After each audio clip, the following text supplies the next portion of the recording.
Hi hello friends. ಇಷ್ಟವಿಲ್ಲದ ಮದುವೆ ಭಾಗ 109.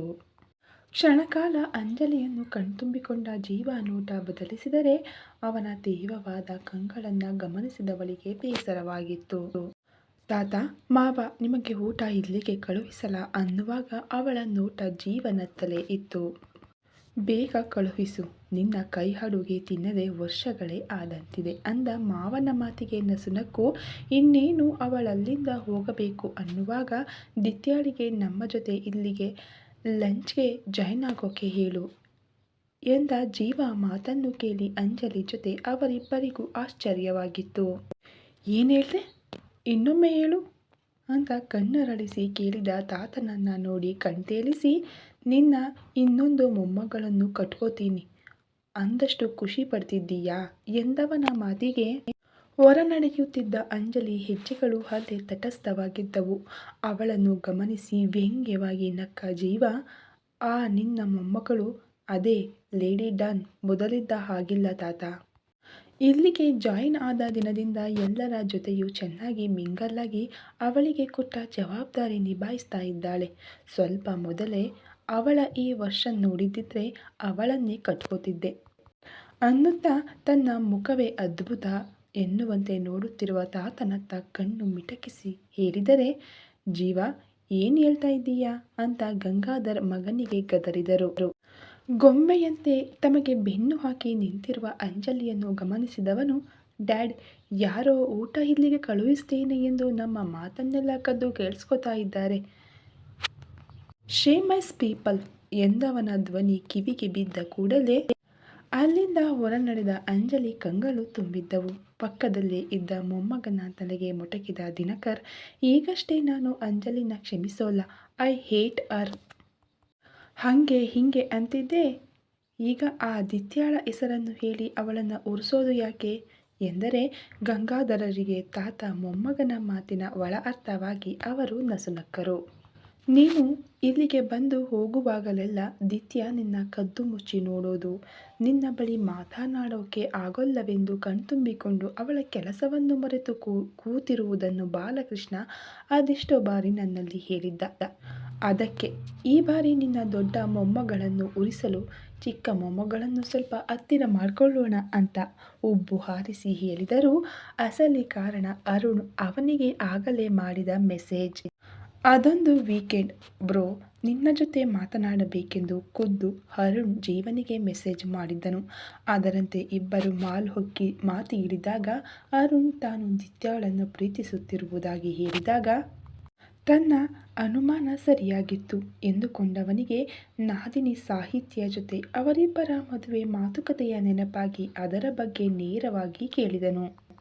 ಸಾಹಿತ್ಯ ಬಳಿ ಖುದ್ದಾಗಿ ತಾನೇ ಒಮ್ಮೆ ಮಾತನಾಡಿ ನಂತರ ಮನೆಯಲ್ಲಿ ತನ್ನ ಪ್ರೀತಿಯ ಬಗ್ಗೆ ಹೇಳುತ್ತೇನೆ ಎಂದವನು ಆಗಲೇ ಎಲ್ಲ ನಿರ್ಧರಿಸಿರುವಾಗ ಜೀವನಿಗೆ ಇವನು ನನ್ನನ್ನು ಯಾಕೆ ಭೇಟಿಯಾಗಲು ಹೇಳಿದ್ದೆಂದು ಗೊಂದಲವಾಗಿತ್ತು. ಅದನ್ನೇ ಅವನಲ್ಲಿ ಕೇಳಿದಾಗ, ದಿತ್ಯಾಳಿಗೆ ಹೆತ್ತವರು ಇಲ್ಲದಿದ್ದರೂ ತನ್ನವರು ಎನ್ನಲು ಪೂರ್ತಿ ಪರಿವಾರ ಇದ್ದು ಅವಳ ತಂದೆ ಮಾಡಿದ ತಪ್ಪಿಗೆ ನೀವೆಲ್ಲ ಅವಳನ್ನು ದ್ವೇಷಿಸುವುದು ಎಷ್ಟು ಸರಿ? ಪ್ಲೀಸ್, ಅವಳನ್ನು ಕೂಡ ನೀವೆಲ್ಲ ಒಬ್ಬಳು ಫ್ಯಾಮಿಲಿ ಮೆಂಬರ್ ತರಹ ಟ್ರೀಟ್ ಮಾಡಿ ಎಂದು ಗೋಗರೆದವನನ್ನು ನೋಡಿ ಅಳಬೇಕೋ ನಗಬೇಕೋ ಗೊತ್ತಾಗಲಿಲ್ಲ. ಪ್ರೀತಿ ಕುರುಡು ನಿಜ, ಆದರೆ ಇಷ್ಟೊಂದು ಒಂದೊಮ್ಮೆ ಇದೇ ದಿತ್ಯ ಲೇಡಿ ಡಾನ್ ಆಗಿದ್ದಳು ಎನ್ನುವುದು ಇವನು ಮರೆತಿದ್ದಾನಾ ಹೇಗೆ ಎಂದುಕೊಂಡು ಅವನಿಗೆ ಅವಳ ಬಗ್ಗೆಯೆಲ್ಲ ಹೇಳಿದಾಗ ಅವನದೊಂದೇ ಜಪ, ಬ್ರೋ ದಿತ್ಯ ಈಗ ಬದಲಾಗಿದ್ದಾಳೆ ಎಂದು. ಕೊನೆಗೂ ಅರುಣ್ ಒತ್ತಾಯಕ್ಕೆ ಮಣಿದು, ಓಕೆ, ದಿತ್ಯಾಳನ್ನು ನಾವು ಫ್ಯಾಮಿಲಿ ಮೆಂಬರ್ ತರಹ ಟ್ರೀಟ್ ಮಾಡ್ತೀನಿ, ಆದರೆ ಎಲ್ಲರಿಗೂ ಅವಳನ್ನು ಒಪ್ಪಲು ಸಮಯ ಬೇಕೆಂದು ಜೀವ ಅವನನ್ನು ಸಾಗು ಹಾಕಿದ್ದನು. ಅಂದಿನಿಂದ ಅವನು ಕಾಲಿಗೆ ಕಚ್ಚಿದ ಇಂಬಳ ರಕ್ತ ಹೀರದೆ ಹೇಗೆ ಬಿಡುವುದಿಲ್ಲವೋ ಇವನು ಹಾಗೆ. ಅವಳ ಮೂಡ್ ಔಟ್ ಆದ ದಿನ ಜೀವನಿಗೆ ಕಾಲ್, ಪ್ಲೀಸ್ ಬ್ರೋ ಅಪ್ಸೆಟ್ ಹರ್ ಎಂದು. ಒಟ್ಟಾರೆ ನಾವೆಲ್ಲ ಅವಳನ್ನು ಫ್ಯಾಮಿಲಿ ಎಂದುಕೊಳ್ಳುವವರೆಗೂ ಇವನ ಹಠ ಬಿಡುವುದಿಲ್ಲ ಎನ್ನುವುದು ಅವನಿಗೆ ತಿಳಿದಿತ್ತು. ಅದರಂತೆ ಈಗಷ್ಟೇ ಅವನು ಮಾಡಿದ ಮೆಸೇಜ್, ಬ್ರೋ ತಾತನನ್ನು ನೋಡಿ ದಿತ್ಯ ಮೂಡ್ ಔಟ್ ಮಾಡಿಕೊಂಡು ಕೂತಿದ್ದಾಳೆ, ಪ್ಲೀಸ್ ಹೇಗಾದರೂ ಮಾಡಿ ತಾತ ಒಮ್ಮೆ ಅವಳಲ್ಲಿ ಮಾತನಾಡುವಂತೆ ಮಾಡು ಎಂದಿದ್ದನು. ತಾತ ಅಂಜಲಿ ಬಗ್ಗೆ ಹೇಳುವಾಗ ಬಂದ ಆ ಮೆಸೇಜ್ ಓದಿ ಸುಮ್ಮನಾಗಿದ್ದ ಜೀವ ಅಂಜಲಿಯನ್ನು ತನ್ನ ಕ್ಯಾಬಿನ್ನಲ್ಲಿ ನೋಡಿ ಕೋಪಗೊಂಡು ಅವಳನ್ನು ಹುರಿಸಲು ದಿತ್ಯಾಳನ್ನು ಅಲ್ಲಿಗೆ ಕರೆತರುವಂತೆ ಹೇಳಿದ್ದನು. ಹೀಗೆ ತನ್ನ ಯೋಚನೆಯಲ್ಲಿ ಕಳೆದು ಹೋಗಿದ್ದವನಿಗೆ, ಭಾರಿ ಇದ್ದೀಯ ಮೊಮ್ಮಗನೇ, ಏನಾದರೂ ಮಾಡು, ಆದರೆ ನನ್ನ ಮೊಮ್ಮಗಳನ್ನು ಜಾಸ್ತಿ ಕಾಡಿಸ್ಬೇಡ. ಮೊದಲೆಲ್ಲ ಅವಳನ್ನು ಅಹಂಕಾರಿ ಅಂದುಕೊಂಡಿದ್ದೆ, ಆದರೆ ಈ 6 ತಿಂಗಳು ಅವಳಿಗೆ ನಿಜವಾದ ಜೀವನ ಏನೆಂದು ತಿಳಿಸಿದೆ. ಹಾಗಾಗಿ ಆದಷ್ಟು ಬೇಗ ಅವಳನ್ನು ಒಪ್ಪಿ ಹಾಡೋಕೆ ನನಗೊಂದು ಮರಿ ಮೊಮ್ಮಗು ಕೊಟ್ಟು ಬಿಡು ಅಂತ ಮೊಮ್ಮಗನನ್ನು ಕಿಚಾಯಿಸುತ್ತಾ ಹೇಳಿದರೆ, ನಾನಲ್ಲದೆ ಇನ್ನೂ 3 ಮೊಮ್ಮಕ್ಕಳಿದ್ದಾರೆ ನಿನಗೆ, ಅವರಿಗೆ ಮದುವೆ ಮಾಡು. ಒಂದು ಮರಿ ಮೊಮ್ಮಗು ಏನು ಮಕ್ಕಳ ಲೈನ್ ನಿಲ್ಲಿಸುತ್ತಾರೆ ಎಂದವನಿಗೆ ತನ್ನ ಊರುಗೋಲಲ್ಲಿ ಹೊಡೆದು, ಬಡ್ಡಿ ಮಗ್ನೆ, ನನ್ನೇ ಆಡ್ಕೋತೀಯ?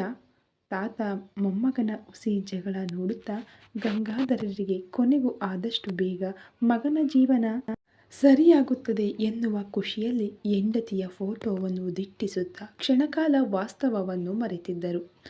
ಎಲ್ಲರ ಇಷ್ಟದ ಊಟ ತಿಳಿದಿದ್ದ ಕಾರಣ ಆಯೇಷಾ ಬಳಿ ಅದೆಲ್ಲವನ್ನು ಜೀವ ಕ್ಯಾಬಿನ್ನಿಗೆ ಸರ್ವ್ ಮಾಡೋಕೆ ಹೇಳಬೇಕು ಎನ್ನುವಾಗ ಅಂಜಲಿಗೆ ತನ್ನವನ ಮಾತು ನೆನಪಾಗಿತ್ತು. ಆಯೇಷಾ ಬಳಿ ತುಸು ಕಾಯುವಂತೆ ಹೇಳಿ ದಿತ್ಯ ಕ್ಯಾಬಿನ್ನತ್ತ ನಡೆದಳು. ಡೋರ್ ನಾಕ್ ಮಾಡಿದಾಗ ಕಮ್ ಇನ್ ಎನ್ನುವ ಧ್ವನಿ ಕೇಳಿ ಒಳ ಹೋದ ಅಂಜಲಿಗೆ, ಲ್ಯಾಪ್ಟಾಪಲ್ಲಿ ಮುಳುಗಿ ಹೋಗಿರುವವಳನ್ನು ನೋಡಿ ಅವಳನ್ನು ಕರೆಯಬೇಕು ಎನ್ನುವಾಗ ತಲೆ ಎತ್ತಿದ ದಿತ್ಯ ತನ್ನೆದುರು ಇರುವವಳನ್ನು ನೋಡಿ ಆಶ್ಚರ್ಯದಲ್ಲಿ ಎದ್ದು ನಿಂತು, ಸಾರಿ ಮೇಡಮ್, ನೀವಿಲ್ಲಿ ಎಂದವಳ ಡ್ರೆಸ್ಸಿಂಗ್ ಸೆನ್ಸ್ ನೋಡಿ ಅಂಜಲಿ ತಲೆ ತಿರುಗಿ ಬೀಳುವುದೊಂದೇ ಬಾಕಿ. ಅದೊಂದು ದಿನ ತಾತ ದಿತ್ಯಾಳಿಂದ ತಮಗಿರುವ ಥೇಟ್ ಜೊತೆ ವಿನಾಯಕ ದೊಡ್ಡಪ್ಪನನ್ನ ಹನಿ ಟ್ರ್ಯಾಪಲ್ಲಿ ಸಿಕ್ಕಿಸಿದವಳ ಬಗ್ಗೆ ಹೇಳುವಾಗ ಅವಳ ಫೋಟೋ ತೋರಿಸಿದ್ದರು. ಆಗ ಬಿಚ್ಚಮ್ಮನಂತೆ ಸ್ಲಿಪ್ ಹಾಗೂ ಡೆನಿಮ್ ಶಾರ್ಟ್ಸ್ ಹಾಕಿದ್ದಳು. ಆದರೆ ಈಗ ಕಾಲರ್ ನೆಕ್, ಫುಲ್ ಕೈ ಇರುವ ಕುರ್ತಾ ಧರಿಸಿ, ಕೂದಲನ್ನು ಸ್ಟೆಪ್ ಜಡೆ ಹಾಕಿ, ಕಿವಿಯಲ್ಲಿ ಪುಟ್ಟದಾದ ಜುಮುಕಿ, ಒಂದು ಕೈಯಲ್ಲಿ ವಾಚ್, ಒಟ್ಟಾರೆ ಸರಳ ಸುಂದರಿಯಂತೆ ಕಾಣುವವಳನ್ನು ನೋಡಿ ಅಂಜಲಿ ಮಾತೇ ಮರೆತಿದ್ದಳು. ತನ್ನನ್ನೇ ದಿಟ್ಟಿಸುತ್ತಿರುವ ಅಂಜಲಿಯನ್ನು ನೋಡಿ ದಿತ್ಯಾಳಿಗೆ ಇರಿಸು ಮುರಿಸಾಗಿತ್ತು. ಪುನಃ ಒಂದೆರಡು ಬಾರಿ ಮೇಡಮ್ ಎಂದು ಕರೆದಾಗ ವಾಸ್ತವಕ್ಕೆ ಬಂದವಳು, ಸಾರಿ, ಜೀವ ಸರ್ ನಿಮ್ಮನ್ನು ಅವರ ಕ್ಯಾಬಿನ್ನಿಗೆ ಕರೀತಿದ್ದಾರೆ. ಹಾಗೆಯೇ ನಿನ್ನ ಫೇವ್ರೆಟ್ ಫುಡ್ ಯಾವುದು ಎಂದು ಕೇಳಿದವಳತ್ತ ದಿತ್ಯ ಗೊಂದಲದಲ್ಲಿ ನೋಡಿದರೆ, ಐ ಮೀನ್, ನೀನಿವತ್ತು ಅವರ ಜೊತೆಗೆ ಲಂಚ್ ಮಾಡ್ತಿದ್ದೀಯಾ? ಸೊ ನಿನ್ನ ಫೇವ್ರೆಟ್ ಏನೆಂದು ಹೇಳಿದರೆ ನಾನು ಪ್ರಿಪೇರ್ ಮಾಡ್ತೀನಿ ಅಂದಳು. ಅದರ ಅಗತ್ಯವಿಲ್ಲ, ಟಿಫನ್ ತಂದಿದ್ದೇನೆ ಎನ್ನುವ ಮಾತು ನಾಲಿಗೆಯ ತುದಿಯವರೆಗೂ ಬಂದರೂ ಜೀವ ಆರ್ಡರ್ ಫಾಲೋ ಮಾಡಬೇಕು ಎಂದುಕೊಂಡು ಅಳುಕುತ್ತಲೇ ತನ್ನಿಷ್ಟದ ಊಟದ ಬಗ್ಗೆ ಹೇಳಿದಾಗ ಅಂಜಲಿ ಅಲ್ಲಿಂದ ಹೊರಟರೆ ದಿತ್ಯ ಆಗಿನ ಅಕೌಂಟ್ಸ್ ಡೀಟೇಲ್ಸ್ ಇದ್ದ ಟ್ಯಾಬ್ ಹಿಡಿದು ಜೀವ ಕ್ಯಾಬಿನ್ನತ್ತ ನಡೆದಳು. ಒಳಬಂದ ದಿತ್ಯಾಳಲ್ಲಿ ದಿನಕರ್ ಕುಶಲೋಪರಿ ವಿಚಾರಿಸಿದರೆ ಗಂಗಾಧರ್ ಅವಳಲ್ಲಿ ಗಿರಿಧಾಮದಲ್ಲಿ ಕೆಲಸ ಹೇಗಾಗುತ್ತದೆ ಎನ್ನುವುದನ್ನು ಕೇಳಿದಾಗ ತುಸು ಅಳುಕದೆ ತಮ್ಮೊಂದಿಗೆ ಅವಳು ವ್ಯವಹರಿಸಿದ ರೀತಿಗೆ ಇಬ್ಬರು ಹುಬ್ಬೇರಿಸಿದರು. ಜೀವ ಮಾತ್ರ ಅವರ ಮಾತಿಗೆ ಸಂಬಂಧ ಇಲ್ಲದವನಂತೆ ಅವಳು ಬಂದ ಕೂಡಲೇ ಕೊಟ್ಟ ಟ್ಯಾಬಲ್ಲಿ ಅಕೌಂಟ್ಸ್ ನೋಡುತ್ತಿದ್ದನು. ಜೀವ ಕ್ಯಾಬಿನ್ನಲ್ಲಿ ಎಕ್ಸ್ಟ್ರಾ ಚೇರ್ ಹಾಗೂ ಟೇಬಲ್ ಅರೇಂಜ್ ಮಾಡಿದ ಅಂಜಲಿಯ ಸಹಾಯಕ ಹುಡುಗರು ಅವರೆಲ್ಲರ ಇಷ್ಟದ ಊಟವನ್ನು ಅಲ್ಲಿ ಜೋಡಿಸಿದರು. ಅಂಜಲಿ ತಾತನಲ್ಲಿ ಹೇಳಿ ಹುಡುಗರ ಜೊತೆ ಅಲ್ಲಿಂದ ಹೋಗಬೇಕು ಎನ್ನುವಾಗ, ನಮಗೆ ಇದನ್ನೆಲ್ಲ ಯಾರು ಬಡಿಸುತ್ತಾರೆ ಮೇಡಮ್, ಯು ಸ್ಟೇ ಹಿಯರ್ ಎಂದ ಜೀವ ಮಾತಿಗೆ ಹುಡುಗರು ಎಲ್ಲ ಹೋದರೆ ಅಂಜಲಿ ತಟ್ಟೆಗಳನ್ನು ಜೋಡಿಸಿ ಎಲ್ಲರನ್ನೂ ಕರೆದಳು. ಜೀವ ವರ್ತನೆ ಮಾವ ಅಳಿಯನಿಗೆ ಅತಿರೇಕ ಎನಿಸಿದರೂ ಅವರಿಬ್ಬರ ನಡುವೆ ಎಲ್ಲವೂ ಸರಿಯಾಗಲು ಸಮಯ ಬೇಕೆಂದುಕೊಂಡು ಸುಮ್ಮನಾದರು. ದಿತ್ಯಾಳಂತೂ ಅವರುಗಳ ಜೊತೆಗಿನ ಪ್ರತಿಯೊಂದು ಕ್ಷಣವನ್ನು ಕಾಪಿಟ್ಟುಕೊಳ್ಳಬೇಕೆಂದು ಎಲ್ಲರತ್ತಲೂ ನೋಟ ಹರಿಸುತ್ತಾ ಕುಳಿತಿದ್ದಳು. 4 ಜನಕ್ಕೂ ತಟ್ಟೆ ಇಟ್ಟು ಅವರಿಷ್ಟದ ಊಟ ಬಡಿಸುವಾಗ ಗಂಗಾಧರ್, ನೀನು ಕೂರು ಮಗಳೇ, ಬಾ ಅನ್ನುತ್ತಾ ಜೀವ ಪಕ್ಕದಿಂದ ಎದ್ದರೆ, ಬೇಡ ಮಾವ, ನಾನು ಲಂಚ್ ರೂಮಲ್ಲಿ ಊಟ ಮಾಡ್ತೀನಿ ಎಂದಳು. ಪ್ಯಾರಿಸ್ ಫುಡ್ ತಿಂದು ತಿಂದು ಇಷ್ಟು ಬೇಗ ಇಲ್ಲಿನ ಊಟ ರುಚಿಸಲ್ಲ ಬಿಡಿ ಡ್ಯಾಡ್ ಎಂದು ವ್ಯಂಗ್ಯವಾಡಿದ ಜೀವ ಮಾತಿಗೆ ಅವಳ ಮೌನವೇ ಉತ್ತರವಾಗಿತ್ತು. ಗಂಗಾಧರ್ ಮಗನಿಗೆ ಗದರಿದರೆ ದಿನಕರ್ ಕೂಡ ತಮ್ಮ ಜೊತೆ ಊಟ ಮಾಡುವಂತೆ ಹೇಳಿದ ಮೇಲೆ ತಟ್ಟೆ ಹಿಡಿದು ಸ್ವಲ್ಪವೇ ಬಿರಿಯಾನಿ ಬಡಿಸಿಕೊಂಡು ದಿತ್ಯ ಬಳಿ ಕೂರಬೇಕು ಎನ್ನುವಾಗ ಗಂಗಾಧರ್ ಆ ಕುರ್ಚಿಯಲ್ಲಿ ಹೋಗಿ ಕುಳಿತರು. ಅಳುಕುತ್ತಲೇ ಜೀವ ಪಕ್ಕ ಖಾಲಿ ಇದ್ದ ಕುರ್ಚಿಯಲ್ಲಿ ಕುಳಿತ ಅಂಜಲಿ ತನ್ನ ಕೈ ಅಡುಗೆಯನ್ನು ಎಂದಿನಂತೆ ಇಷ್ಟಪಟ್ಟು ತಿನ್ನುತ್ತಿರುವ ಗಂಡನನ್ನು ಕಣ್ತುಂಬಿಕೊಂಡವಳು. ಅವನ ತಟ್ಟೆ ಖಾಲಿಯಾದಾಗ ಅವನಿನ್ನೂ ಬಿರಿಯಾನಿ ಹಾಕಿಕೊಳ್ಳದ ಕಾರಣ ಅವನಿಗೆ ಬಡಿಸಲು ಬಿರಿಯಾನಿ ಇದ್ದ ಬೌಲ್ ಹಿಡಿದರೆ ಅದನ್ನು ಗಮನಿಸಿದ ಜೀವ ಅವಳ ಕೈ ಜೊತೆ ಬೌಲ್ ಹಿಡಿದಿದ್ದನು. ಕ್ಷಣಕಾಲ ಇಬ್ಬರ ಕಣ್ಣೋಟ ಬೆರೆತರೆ ಅವರಿಬ್ಬರನ್ನು ಗಮನಿಸುತ್ತಿದ್ದ ಮೂವರು ಅವರಿಗೆ ಮುಜುಗರವಾಗಬಾರದೆಂದು ತಮ್ಮ ಊಟದತ್ತ ಗಮನ ಹರಿಸಿದರು. ತಕ್ಷಣ ಜೀವ ಕೈ ಹಿಂತೆಗೆದುಕೊಂಡರೆ ಅಂಜಲಿ ಅವನ ತಟ್ಟೆಗೆ ಬಿರಿಯಾನಿ ಬಡಿಸಲು ಹೋದಾಗ ಬೇಡವೆಂದು ಕೈ ಅಡ್ಡ ಹಿಡಿದವನು ದಿತ್ಯಾಳ ಎದುರಿನ ಬೌಲಲ್ಲಿದ್ದ ಚಿಕನ್ ನೂಡಲ್ಸ್ ತನ್ನ ತಟ್ಟೆಗೆ ಬಡಿಸಿಕೊಂಡಿದ್ದನ್ನು ನೋಡಿದ ದಿನಕರ್, ಲೋ ಬಕಾಸುರ, ಬಿರಿಯಾನಿ ನಿನ್ನ ಫೇವ್ರೆಟ್ ತಾನೇ? ಅದರಲ್ಲೂ ನಿನ್ನ ಹೆಂಡತಿ ಹೋದ್ಮೇಲೆ ಯಾರು ಯಾವ ರೀತಿ ಬಿರಿಯಾನಿ ಮಾಡಿಕೊಟ್ರೂ ಚೆನ್ನಾಗಿಲ್ಲ ಅಂದ್ಕೊಂಡು ವಾಪಸ್ ಕಳಿಸ್ತಿದ್ಯಂತೆ. ಈಗ ನಿನ್ನ ಹೆಂಡತಿಯೇ ಕೈಯಾರೆ ಮಾಡಿಕೊಂಡು ಬಂದಿರೋ ಬಿರಿಯಾನಿ ತಿನ್ನೋ ಬದಲು ಈ ಓವರ್ ಆ್ಯಕ್ಟಿಂಗ್ ಯಾಕೋ ಎಂದು ಗದರಿದ ತಾತನತ್ತ ಉರಿನೋಟ ಬೀರಿ, ತಾತ, ನಿಂಗಿಷ್ಟ ಆಯ್ತಾ ಮುಕ್ಕು, ನನಗೆ ಹೇಳೋಕೆ ಬರಬೇಡ. ಅಲ್ಲದೆ ನನ್ನ ಫ್ಲ್ಯಾಶ್ಬ್ಯಾಕ್ ಸ್ಟೋರಿಯೆಲ್ಲ ಕಂಡೋರ ಮುಂದೆ ಹೇಳಿ ನನ್ನ ಮಾನ ಕಳೀಬೇಡ ಎಂದವನ ಕಿವಿ ಹಿಂಡಿದವರು. ಹಾಯ್ ಹಲೋ ಫ್ರೆಂಡ್ಸ್, ಇಷ್ಟವಿಲ್ಲದ ಮದುವೆ ಭಾಗ 109. ಕ್ಷಣಕಾಲ ಅಂಜಲಿಯನ್ನು ಕಣ್ತುಂಬಿಕೊಂಡ ಜೀವ ನೋಟ ಬದಲಿಸಿದರೆ ಅವನ ತೀವ್ರವಾದ ಕಂಗಳನ್ನು ಗಮನಿಸಿದವಳಿಗೆ ಬೇಸರವಾಗಿತ್ತು. ತಾತ, ಮಾವ ನಿಮಗೆ ಊಟ ಇಲ್ಲಿಗೆ ಕಳುಹಿಸಲ ಅನ್ನುವಾಗ ಅವಳ ನೋಟ ಜೀವನತ್ತಲೇ ಇತ್ತು. ಬೇಗ ಕಳುಹಿಸು, ನಿನ್ನ ಕೈ ಅಡುಗೆ ತಿನ್ನದೆ ವರ್ಷಗಳೇ ಆದಂತಿದೆ ಅಂದ ಮಾವನ ಮಾತಿಗೆ ನಸುನಕ್ಕು ಇನ್ನೇನು ಅವಳಲ್ಲಿಂದ ಹೋಗಬೇಕು ಅನ್ನುವಾಗ ದಿತ್ಯಾಳಿಗೆ ನಮ್ಮ ಜೊತೆ ಇಲ್ಲಿಗೆ ಲಂಚ್ಗೆ ಜಾಯ್ನ್ ಆಗೋಕೆ ಹೇಳು ಎಂದ ಜೀವ ಮಾತನ್ನು ಕೇಳಿ ಅಂಜಲಿ ಜೊತೆ ಅವರಿಬ್ಬರಿಗೂ ಆಶ್ಚರ್ಯವಾಗಿತ್ತು. ಏನು ಹೇಳ್ದೆ, ಇನ್ನೊಮ್ಮೆ ಹೇಳು ಅಂತ ಕಣ್ಣರಳಿಸಿ ಕೇಳಿದ ತಾತನನ್ನು ನೋಡಿ ಕಣ್ತೇಲಿಸಿ, ನಿನ್ನ ಇನ್ನೊಂದು ಮೊಮ್ಮಗಳನ್ನು ಕಟ್ಕೋತೀನಿ ಅಂದಷ್ಟು ಖುಷಿ ಪಡ್ತಿದ್ದೀಯಾ ಎಂದವನ ಮಾತಿಗೆ ಹೊರ ನಡೆಯುತ್ತಿದ್ದ ಅಂಜಲಿ ಹೆಜ್ಜೆಗಳು ಅಲ್ಲೇ ತಟಸ್ಥವಾಗಿದ್ದವು. ಅವಳನ್ನು ಗಮನಿಸಿ ವ್ಯಂಗ್ಯವಾಗಿ ನಕ್ಕ ಜೀವ, ಆ ನಿನ್ನ ಮೊಮ್ಮಗಳು ಅದೇ ಲೇಡಿ ಡಾನ್ ಮೊದಲಿದ್ದ ಹಾಗಿಲ್ಲ ತಾತ. ಇಲ್ಲಿಗೆ ಜಾಯಿನ್ ಆದ ದಿನದಿಂದ ಎಲ್ಲರ ಜೊತೆಯೂ ಚೆನ್ನಾಗಿ ಮಿಂಗಲ್ಲಾಗಿ ಅವಳಿಗೆ ಕೊಟ್ಟ ಜವಾಬ್ದಾರಿ ನಿಭಾಯಿಸ್ತಾ ಇದ್ದಾಳೆ. ಸ್ವಲ್ಪ ಮೊದಲೇ ಅವಳ ಈ ವರ್ಷನ್ ನೋಡಿದ್ದಿದ್ರೆ ಅವಳನ್ನೇ ಕಟ್ಕೋತಿದ್ದೆ ಅನ್ನುತ್ತಾ ತನ್ನ ಮುಖವೇ ಅದ್ಭುತ ಎನ್ನುವಂತೆ ನೋಡುತ್ತಿರುವ ತಾತನತ್ತ ಕಣ್ಣು ಮಿಟಕಿಸಿ ಹೇಳಿದರೆ, ಜೀವ ಏನು ಹೇಳ್ತಾ ಇದ್ದೀಯಾ ಅಂತ ಗಂಗಾಧರ್ ಮಗನಿಗೆ ಗದರಿದರು. ಗೊಂಬೆಯಂತೆ ತಮಗೆ ಬೆನ್ನು ಹಾಕಿ ನಿಂತಿರುವ ಅಂಜಲಿಯನ್ನು ಗಮನಿಸಿದವನು, ಡ್ಯಾಡ್, ಯಾರೋ ಊಟ ಇಲ್ಲಿಗೆ ಕಳುಹಿಸ್ತೇನೆ ಎಂದು ನಮ್ಮ ಮಾತನ್ನೆಲ್ಲ ಕದ್ದು ಕೇಳಿಸ್ಕೊತಾ ಇದ್ದಾರೆ. ಶೇಮಸ್ ಪೀಪಲ್ ಎಂದವನ ಧ್ವನಿ ಕಿವಿಗೆ ಬಿದ್ದ ಕೂಡಲೇ ಅಲ್ಲಿಂದ ಹೊರ ನಡೆದ ಅಂಜಲಿ ಕಂಗಳು ತುಂಬಿದ್ದವು. ಪಕ್ಕದಲ್ಲೇ ಇದ್ದ ಮೊಮ್ಮಗನ ತಲೆಗೆ ಮೊಟಕಿದ ದಿನಕರ್, ಈಗಷ್ಟೇ ನಾನು ಅಂಜಲಿನ ಕ್ಷಮಿಸೋಲ್ಲ, ಐ ಹೇಟ್ ಹರ್ ಹಂಗೆ ಹಿಂಗೆ ಅಂತಿದ್ದೆ, ಈಗ ಆ ದಿತ್ಯಾಳ ಹೆಸರನ್ನು ಹೇಳಿ ಅವಳನ್ನು ಉರಿಸೋದು ಯಾಕೆ ಎಂದರೆ ಗಂಗಾಧರರಿಗೆ ತಾತ ಮೊಮ್ಮಗನ ಮಾತಿನ ಒಳ ಅರ್ಥವಾಗಿ ಅವರು ನಸುನಕ್ಕರು. ನೀನು ಇಲ್ಲಿಗೆ ಬಂದು ಹೋಗುವಾಗಲೆಲ್ಲ ದಿತ್ಯ ನಿನ್ನ ಕದ್ದು ಮುಚ್ಚಿ ನೋಡೋದು, ನಿನ್ನ ಬಳಿ ಮಾತನಾಡೋಕೆ ಆಗೋಲ್ಲವೆಂದು ಕಣ್ತುಂಬಿಕೊಂಡು ಅವಳ ಕೆಲಸವನ್ನು ಮರೆತು ಕೂತಿರುವುದನ್ನು ಬಾಲಕೃಷ್ಣ ಅದೆಷ್ಟೋ ಬಾರಿ ನನ್ನಲ್ಲಿ ಹೇಳಿದ್ದ. ಅದಕ್ಕೆ ಈ ಬಾರಿ ನಿನ್ನ ದೊಡ್ಡ ಮೊಮ್ಮಗಳನ್ನು ಉರಿಸಲು ಚಿಕ್ಕ ಮೊಮ್ಮಗಳನ್ನು ಸ್ವಲ್ಪ ಹತ್ತಿರ ಮಾಡಿಕೊಳ್ಳೋಣ ಅಂತ ಉಬ್ಬು ಹಾರಿಸಿ ಹೇಳಿದರು. ಅಸಲಿ ಕಾರಣ ಅರುಣ್ ಅವನಿಗೆ ಆಗಲೇ ಮಾಡಿದ ಮೆಸೇಜ್. ಅದೊಂದು ವೀಕೆಂಡ್ ಬ್ರೋ, ನಿನ್ನ ಜೊತೆ ಮಾತನಾಡಬೇಕೆಂದು ಖುದ್ದು ಅರುಣ್ ಜೀವನಿಗೆ ಮೆಸೇಜ್ ಮಾಡಿದ್ದನು. ಅದರಂತೆ ಇಬ್ಬರು ಮಾಲ್ ಹೊಕ್ಕಿ ಮಾತು ಹಿಡಿದಾಗ ಅರುಣ್ ತಾನು ದಿತ್ಯಾಳನ್ನು ಪ್ರೀತಿಸುತ್ತಿರುವುದಾಗಿ ಹೇಳಿದಾಗ ತನ್ನ ಅನುಮಾನ ಸರಿಯಾಗಿತ್ತು ಎಂದುಕೊಂಡವನಿಗೆ ನಾದಿನಿ ಸಾಹಿತ್ಯ ಜೊತೆ ಅವರಿಬ್ಬರ ಮದುವೆ ಮಾತುಕತೆಯ ನೆನಪಾಗಿ ಅದರ ಬಗ್ಗೆ ನೇರವಾಗಿ ಕೇಳಿದನು. ಸಾಹಿತ್ಯ ಬಳಿ ಖುದ್ದಾಗಿ ತಾನೇ ಒಮ್ಮೆ ಮಾತನಾಡಿ ನಂತರ ಮನೆಯಲ್ಲಿ ತನ್ನ ಪ್ರೀತಿಯ ಬಗ್ಗೆ ಹೇಳುತ್ತೇನೆ ಎಂದವನು ಆಗಲೇ ಎಲ್ಲ ನಿರ್ಧರಿಸಿರುವಾಗ ಜೀವನಿಗೆ ಇವನು ನನ್ನನ್ನು ಯಾಕೆ ಭೇಟಿಯಾಗಲು ಹೇಳಿದ್ದೆಂದು ಗೊಂದಲವಾಗಿತ್ತು.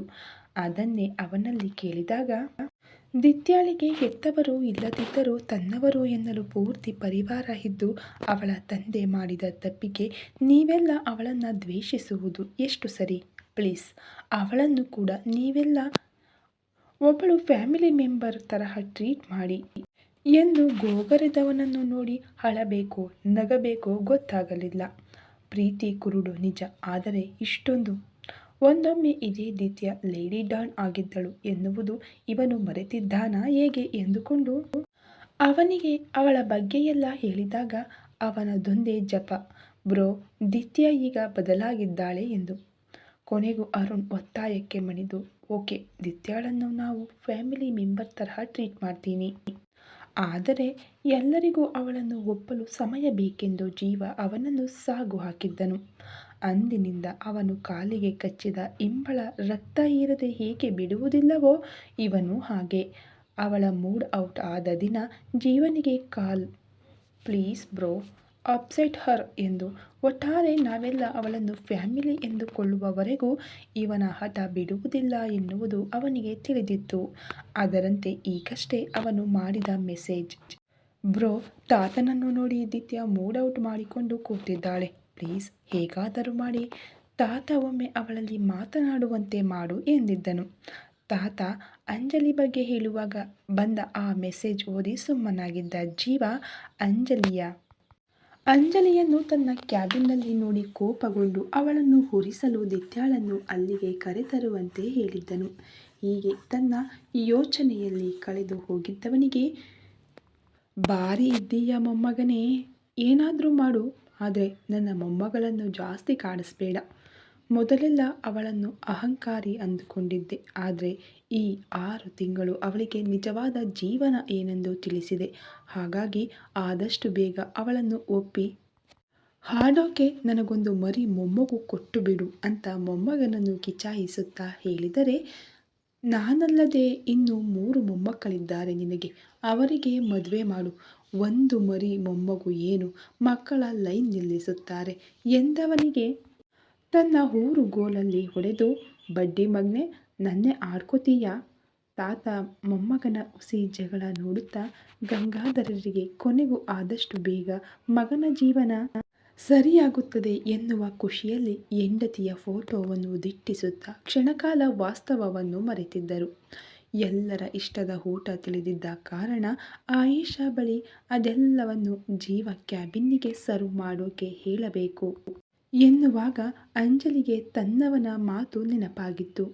ಆಯೇಷಾ ಬಳಿ ತುಸು ಕಾಯುವಂತೆ ಹೇಳಿ ದಿತ್ಯ ಕ್ಯಾಬಿನ್ನತ್ತ ನಡೆದಳು. ಡೋರ್ ನಾಕ್ ಮಾಡಿದಾಗ ಕಮ್ ಇನ್ ಎನ್ನುವ ಧ್ವನಿ ಕೇಳಿ ಒಳ ಹೋದ ಅಂಜಲಿಗೆ ಲ್ಯಾಪ್ಟಾಪಲ್ಲಿ ಮುಳುಗಿ ಹೋಗಿರುವವಳನ್ನು ನೋಡಿ ಅವಳನ್ನು ಕರೆಯಬೇಕು ಎನ್ನುವಾಗ ತಲೆ ಎತ್ತಿದ ದಿತ್ಯ ತನ್ನೆದುರು ಇರುವವಳನ್ನು ನೋಡಿ ಆಶ್ಚರ್ಯದಲ್ಲಿ ಎದ್ದು ನಿಂತು, ಸಾರಿ ಮೇಡಮ್, ನೀವಿಲ್ಲಿ ಎಂದವಳ ಡ್ರೆಸ್ಸಿಂಗ್ ಸೆನ್ಸ್ ನೋಡಿ ಅಂಜಲಿ ತಲೆ ತಿರುಗಿ ಬೀಳುವುದೊಂದೇ ಬಾಕಿ. ಅದೊಂದು ದಿನ ತಾತ ದಿತ್ಯಾಳಿಂದ ತಮಗಿರುವ ಥೇಟ್ ಜೊತೆ ವಿನಾಯಕ ದೊಡ್ಡಪ್ಪನನ್ನ ಹನಿ ಟ್ರ್ಯಾಪಲ್ಲಿ ಸಿಕ್ಕಿಸಿದವಳ ಬಗ್ಗೆ ಹೇಳುವಾಗ ಅವಳ ಫೋಟೋ ತೋರಿಸಿದ್ದರು. ಆಗ ಬಿಚ್ಚಮ್ಮನಂತೆ ಸ್ಲಿಪ್ ಹಾಗೂ ಡೆನಿಮ್ ಶಾರ್ಟ್ಸ್ ಹಾಕಿದ್ದಳು. ಆದರೆ ಈಗ ಕಾಲರ್ ನೆಕ್, ಫುಲ್ ಕೈ ಇರುವ ಕುರ್ತಾ ಧರಿಸಿ ಕೂದಲನ್ನು ಸ್ಟೆಪ್ ಜಡೆ ಹಾಕಿ ಕಿವಿಯಲ್ಲಿ ಪುಟ್ಟದಾದ ಜುಮುಕಿ, ಒಂದು ಕೈಯಲ್ಲಿ ವಾಚ್, ಒಟ್ಟಾರೆ ಸರಳ ಸುಂದರಿಯಂತೆ ಕಾಣುವವಳನ್ನು ನೋಡಿ ಅಂಜಲಿ ಮಾತೇ ಮರೆತಿದ್ದಳು. ತನ್ನನ್ನೇ ದಿಟ್ಟಿಸುತ್ತಿರುವ ಅಂಜಲಿಯನ್ನು ನೋಡಿ ದಿತ್ಯಾಳಿಗೆ ಇರಿಸು ಮುರಿಸಾಗಿತ್ತು. ಪುನಃ ಒಂದೆರಡು ಬಾರಿ ಮೇಡಮ್ ಎಂದು ಕರೆದಾಗ ವಾಸ್ತವಕ್ಕೆ ಬಂದವಳು, ಸಾರಿ, ಜೀವ ಸರ್ ನಿಮ್ಮನ್ನು ಅವರ ಕ್ಯಾಬಿನ್ನಿಗೆ ಕರೀತಿದ್ದಾರೆ. ಹಾಗೆಯೇ ನಿನ್ನ ಫೇವ್ರೆಟ್ ಫುಡ್ ಯಾವುದು ಎಂದು ಕೇಳಿದವಳತ್ತ ದಿತ್ಯ ಗೊಂದಲದಲ್ಲಿ ನೋಡಿದರೆ, ಐ ಮೀನ್ ನೀನಿವತ್ತು ಅವರ ಜೊತೆಗೆ ಲಂಚ್ ಮಾಡ್ತಿದ್ದೀಯಾ ಸೊ ನಿನ್ನ ಫೇವ್ರೆಟ್ ಏನೆಂದು ಹೇಳಿದರೆ ನಾನು ಪ್ರಿಪೇರ್ ಮಾಡ್ತೀನಿ ಅಂದಳು.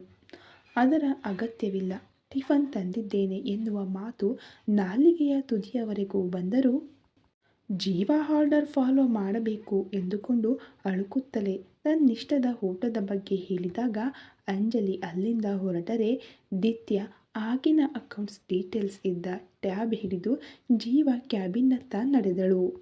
ಒಳಬಂದ ದಿತ್ಯಾಳಲ್ಲಿ ದಿನಕರ್ ಕುಶಲೋಪರಿ ವಿಚಾರಿಸಿದರೆ ಗಂಗಾಧರ್ ಅವಳಲ್ಲಿ ಗಿರಿಧಾಮದಲ್ಲಿ ಕೆಲಸ ಹೇಗಾಗುತ್ತದೆ ಎನ್ನುವುದನ್ನು ಕೇಳಿದಾಗ ತುಸು ಅಳುಕದೆ ತಮ್ಮೊಂದಿಗೆ ಅವಳು ವ್ಯವಹರಿಸಿದ ರೀತಿಗೆ ಇಬ್ಬರು ಹುಬ್ಬೇರಿಸಿದರು. ಜೀವ ಮಾತ್ರ ಅವರ ಮಾತಿಗೆ ಸಂಬಂಧ ಇಲ್ಲದವನಂತೆ ಅವಳು ಬಂದ ಕೂಡಲೇ ಕೊಟ್ಟ ಟ್ಯಾಬಲ್ಲಿ ಅಕೌಂಟ್ಸ್ ನೋಡುತ್ತಿದ್ದನು. ಜೀವ ಕ್ಯಾಬಿನ್ನಲ್ಲಿ ಎಕ್ಸ್ಟ್ರಾ ಚೇರ್ ಹಾಗೂ ಟೇಬಲ್ ಅರೇಂಜ್ ಮಾಡಿದ ಅಂಜಲಿಯ ಸಹಾಯಕ ಹುಡುಗರು ಅವರೆಲ್ಲರ ಇಷ್ಟದ ಊಟವನ್ನು ಅಲ್ಲಿ ಜೋಡಿಸಿದರು. ಅಂಜಲಿ ತಾತನಲ್ಲಿ ಹೇಳಿ ಹುಡುಗರ ಜೊತೆ ಅಲ್ಲಿಂದ ಹೋಗಬೇಕು ಎನ್ನುವಾಗ, ನಮಗೆ ಇದನ್ನೆಲ್ಲ ಯಾರು ಬಡಿಸುತ್ತಾರೆ ಮೇಡಮ್, ಯು ಸ್ಟೇ ಇಯರ್ ಎಂದ ಜೀವ ಮಾತಿಗೆ ಹುಡುಗರು ಎಲ್ಲ ಹೋದರೆ ಅಂಜಲಿ ತಟ್ಟೆಗಳನ್ನು ಜೋಡಿಸಿ ಎಲ್ಲರನ್ನೂ ಕರೆದಳು. ಜೀವ ವರ್ತನೆ ಮಾವ ಅಳಿಯನಿಗೆ ಅತಿರೇಕ ಎನಿಸಿದರೂ ಅವರಿಬ್ಬರ ನಡುವೆ ಎಲ್ಲವೂ ಸರಿಯಾಗಲು ಸಮಯ ಬೇಕೆಂದುಕೊಂಡು ಸುಮ್ಮನಾದರು. ದಿತ್ಯಾಳಂತೂ ಅವರುಗಳ ಜೊತೆಗಿನ ಪ್ರತಿಯೊಂದು ಕ್ಷಣವನ್ನು ಕಾಪಿಟ್ಟುಕೊಳ್ಳಬೇಕೆಂದು ಎಲ್ಲರತ್ತಲೂ ನೋಟ ಹರಿಸುತ್ತಾ ಕುಳಿತಿದ್ದಳು. 4 ಜನಕ್ಕೂ ತಟ್ಟೆ ಇಟ್ಟು ಅವರಿಷ್ಟದ ಊಟ ಬಡಿಸುವಾಗ ಗಂಗಾಧರ್, ನೀನು ಕೂರು ಮಗಳೇ, ಬಾ ಅನ್ನುತ್ತಾ ಜೀವ ಪಕ್ಕದಿಂದ ಎದ್ದರೆ, ಬೇಡ ಮಾವ, ನಾನು ಲಂಚ್ ರೂಮಲ್ಲಿ ಊಟ ಮಾಡ್ತೀನಿ ಎಂದಳು. ಪ್ಯಾರಿಸ್ ಫುಡ್ ತಿಂದು ತಿಂದು ಇಷ್ಟು ಬೇಗ ಇಲ್ಲಿನ ಊಟ ರುಚಿಸಲ್ಲ ಬಿಡಿ ಡ್ಯಾಡ್ ಎಂದು ವ್ಯಂಗ್ಯವಾಡಿದ ಜೀವ ಮಾತಿಗೆ ಅವಳ ಮೌನವೇ ಉತ್ತರವಾಗಿತ್ತು. ಗಂಗಾಧರ್ ಮಗನಿಗೆ ಗದರಿದರೆ ದಿನಕರ್ ಕೂಡ ತಮ್ಮ ಜೊತೆ ಊಟ ಮಾಡುವಂತೆ ಹೇಳಿದ ಮೇಲೆ ತಟ್ಟೆ ಹಿಡಿದು ಸ್ವಲ್ಪವೇ ಬಿರಿಯಾನಿ ಬಡಿಸಿಕೊಂಡು ದಿತ್ಯ ಬಳಿ ಕೂರಬೇಕು ಎನ್ನುವಾಗ ಗಂಗಾಧರ್ ಆ ಕುರ್ಚಿಯಲ್ಲಿ ಹೋಗಿ ಕುಳಿತರು. ಅಳುಕುತ್ತಲೇ ಜೀವ ಪಕ್ಕ ಖಾಲಿ ಇದ್ದ ಕುರ್ಚಿಯಲ್ಲಿ ಕುಳಿತ ಅಂಜಲಿ ತನ್ನ ಕೈ ಅಡುಗೆಯನ್ನು ಎಂದಿನಂತೆ ಇಷ್ಟಪಟ್ಟು ತಿನ್ನುತ್ತಿರುವ ಗಂಡನನ್ನು ಕಣ್ತುಂಬಿಕೊಂಡವಳು ಅವನ ತಟ್ಟೆ ಖಾಲಿಯಾದಾಗ ಅವನಿನ್ನೂ ಬಿರಿಯಾನಿ ಹಾಕಿಕೊಳ್ಳದ ಕಾರಣ ಅವನಿಗೆ ಬಡಿಸಲು ಬಿರಿಯಾನಿ ಇದ್ದ ಬೌಲ್ ಹಿಡಿದರೆ ಅದನ್ನು ಗಮನಿಸಿದ ಜೀವ ಅವಳ ಕೈ ಜೊತೆ ಬೌಲ್ ಹಿಡಿದಿದ್ದನು. ಕ್ಷಣಕಾಲ ಇಬ್ಬರ ಕಣ್ಣೋಟ ಬೆರೆತರೆ ಅವರಿಬ್ಬರನ್ನು ಗಮನಿಸುತ್ತಿದ್ದ ಮೂವರು ಅವರಿಗೆ ಮುಜುಗರವಾಗಬಾರದೆಂದು ತಮ್ಮ ಊಟದತ್ತ ಗಮನ ಹರಿಸಿದರು. ತಕ್ಷಣ ಜೀವ ಕೈ ಹಿಂತೆಗೆದುಕೊಂಡರೆ ಅಂಜಲಿ ಅವನ ತಟ್ಟೆಗೆ ಬಿರಿಯಾನಿ ಬಡಿಸಲು ಹೋದಾಗ ಬೇಡವೆಂದು ಕೈ ಅಡ್ಡ ಹಿಡಿದವನು ದಿತ್ಯಾಳ ಎದುರಿನ ಬೌಲಲ್ಲಿದ್ದ ಚಿಕನ್ ನೂಡಲ್ಸ್ ತನ್ನ ತಟ್ಟೆಗೆ ಬಡಿಸಿಕೊಂಡಿದ್ದನ್ನು ನೋಡಿದ ದಿನಕರ್, ಲೋ ಬಕಾಸುರ, ಬಿರಿಯಾನಿ ನಿನ್ನ ಫೇವ್ರೆಟ್ ತಾನೇ? ಅದರಲ್ಲೂ ನಿನ್ನ ಹೆಂಡತಿ ಹೋದ್ಮೇಲೆ ಯಾರು ಯಾವ ರೀತಿ ಬಿರಿಯಾನಿ ಮಾಡಿಕೊಟ್ರೂ ಚೆನ್ನಾಗಿಲ್ಲ ಅಂದ್ಕೊಂಡು ವಾಪಸ್ ಕಳಿಸ್ತಿದ್ಯಂತೆ. ಈಗ ನಿನ್ನ ಹೆಂಡತಿಯೇ ಕೈಯಾರೆ ಮಾಡಿಕೊಂಡು ಬಂದಿರೋ ಬಿರಿಯಾನಿ ತಿನ್ನೋ ಬದಲು ಈ ಓವರ್ ಆ್ಯಕ್ಟಿಂಗ್ ಯಾಕೋ ಎಂದು ಗದರಿದ ತಾತನತ್ತ ಉರಿನೋಟ ಬೀರಿ, ತಾತ, ನಿಂಗಿಷ್ಟ ಆಯ್ತಾ ಮುಕ್ಕು, ನನಗೆ ಹೇಳೋಕೆ ಬರಬೇಡ, ಅಲ್ಲದೆ ನನ್ನ ಫ್ಲ್ಯಾಶ್ಬ್ಯಾಕ್ ಸ್ಟೋರಿಯೆಲ್ಲ ಕಂಡೋರ ಮುಂದೆ ಹೇಳಿ ನನ್ನ ಮಾನ ಕಳೀಬೇಡ ಎಂದವನ ಕಿವಿ ಹಿಂಡಿದವರು.